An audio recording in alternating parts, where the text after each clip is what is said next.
What's the latest fake, stupid controversy that we can waste our time talking about? For that, we go to Ken Cuccinelli, who is one of Trump's top immigration officials.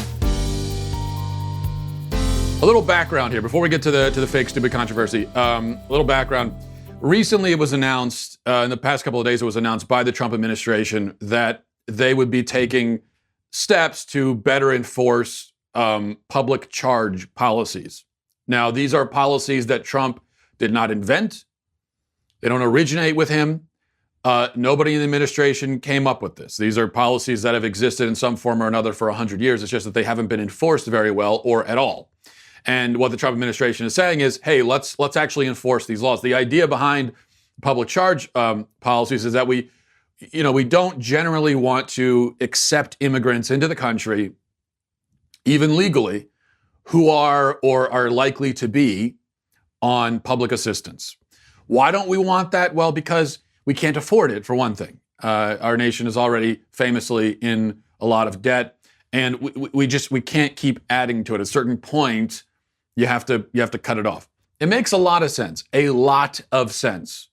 to encourage immigrants who will be able to care for themselves and to discourage immigrants who are not able to care for themselves or are not interested in caring for themselves.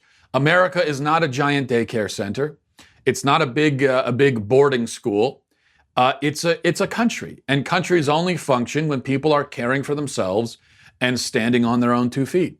Well, Cuccinelli was on NPR talking about this perfectly logical, unassailably sensible policy when he was asked how this policy squares with the poem on the Statue of Liberty.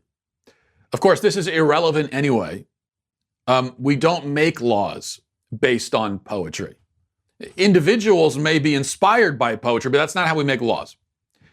The poem on the statue is not a law, but he was asked about it anyway, and so we'll play. This is from NPR. This is how that little conversation went. Watch this.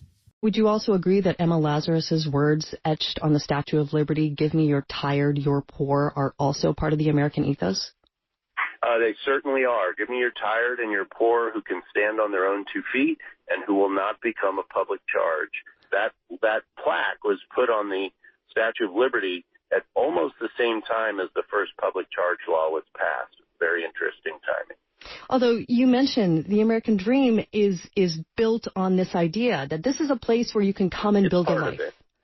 Okay, so what's his point? Well, it's pretty obvious. He's simply saying that this policy of looking for immigrants who can contribute rather than ones who will drain our resources and give nothing in return is in fact perfectly consistent with the poem. Not that it really matters, but it is consistent with what the poem says. That's his argument anyway. That's what he's trying to say. Well, then what happened? After Cuccinelli was asked about the poem, remember, he didn't bring it up. He didn't come in and say, hey, listen, I've been thinking about this poetry and this poem. No, he was asked about it. He answered the question.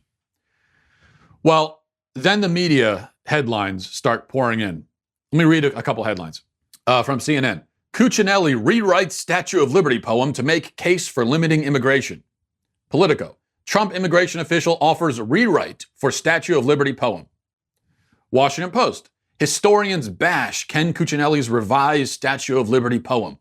I feel like a broken record, but this is just utterly dishonest and fraudulent. The media is lying as usual. This is fake news. Here it is. This is total fake news. He didn't rewrite anything. And he isn't the one who brought it up. He was asked a question and he answered it. This is one of the pettiest little tricks that the media pulls. And you got to watch out for this because they do this all the time. This is one of their favorite things to do. And a lot of times people miss it. What they do is they ask somebody a weird and irrelevant question. That person answers the question, and then they report the answer to the question as if that person had brought it up on his own unprompted. It's such a lame move, but it works. It works on people who are too dumb or too lazy to read past a headline, or sometimes even to read in between the lines, which is what you need to do. Well, I hope you enjoyed that clip from the Matt Walsh Show. If you did, go ahead and hit that subscribe button right down there so you can stay up to date on all of our future content.